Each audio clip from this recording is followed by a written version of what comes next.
அட என்னப்பா இது ஒரு நாள் நம்ம வாழ்க்கையில இப்படி நடந்தது இல்லையே, ஒரு கல்லுல ரெண்டு மாங்கான்னு சொல்லுவாங்களே அந்த மாதிரி தான் இருந்துச்சு. அஸ்ஸலாமு அலைக்கும் ஃப்ரெண்ட்ஸ். எங்க ஊர் கீழக்கரையை பொறுத்தவரை சம்மர் சீசன் ஸ்டார்ட் ஆயிட்டாலே வேனை பிடிச்சி மொத்தமா இங்க கிளம்பி வந்துரும். அதுல என்ன எனக்கு ஒரு ஆச்சரியம் அப்படின்னு பாத்தீங்கன்னா, காலையிலயும் இங்க வர்ற மாதிரி இருக்குது, நைட்டும் இங்க வர்ற மாதிரி இருக்குது. ஏன்னா இன்னைக்கு ஃபுல்லாவே எங்க ஃபேமிலி தான் புக் பண்ணிருக்கிறோம். இந்தாமா விஷயத்துக்கு வாமா நீங்க சொல்றது இங்க கேக்குது, வேற எங்கேயும் இல்ல ஃப்ரெண்ட்ஸ், தோட்டத்துக்கு தான் வந்திருக்கிறோம். எங்க வீட்டுல இருக்கிற குட்டீஸ் சுட்டீஸ்க்குலாம் லீவ் விட்டா கீழக்கரையை பொறுத்தவரை தோட்டத்தை புக் பண்ணி அங்க ஒன் டே ஃபுல்லா என்ஜாய் பண்றது தான் வேலை. நாங்க இன்னைக்கு மரஹபா கார்டனுக்கு தான் வந்திருக்கிறோம். இங்க வாடகை 3000 ரூபாய் கேட்பாங்க ஒரு நாளைக்கு. உங்க இஷ்டம் தான், தோட்டம் காலையிலயும் புக் பண்ணலாம், நைட்டும் புக் பண்ணலாம். பட் நைட்டு வந்தோம்னா வேர்க்காம நல்லா குளு குளுன்னு குளிக்கிற மாதிரி இருக்கும்.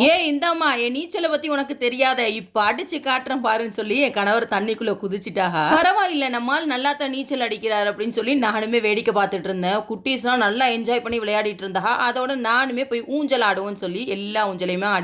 தோட்டத்துக்கு வந்துட்டாலே செம்மையா பசிக்க ஆரம்பிச்சிரும். மோஸ்டா நாங்க எப்பவுமே இங்க ஆக்கி சாப்பிடுற மாதிரி தான் வருவோம். பட் இந்த டைம் வந்து ஆர்டர் பண்ணி வாங்கிட்டு தான் வந்திருந்தோம். இப்போ நான் காலையில என் ஹஸ்பண்ட் ஃபேமிலியோட வந்திருந்தேன், நைட்டு எங்க ஃபேமிலியோட வருவேன். அப்போ வந்து மொத்தமா எல்லாருமே சாப்பாடு ஆக்கிட்டு தான் வரப்போறோம். மறுபடியும் நைட் இங்க தானே வரப்போறோம் அப்படின்னு சொல்லி கொஞ்ச நேரத்திலேயே தோட்டத்துல இருந்து கிளம்பிட்டேன். புள்ளையுமே நல்லா தூங்கிட்டான். நெக்ஸ்ட் வீடியோல சந்திப்போம். தேங்க்ஸ் ஃபார் வாட்சிங். டடா, பை பாய்.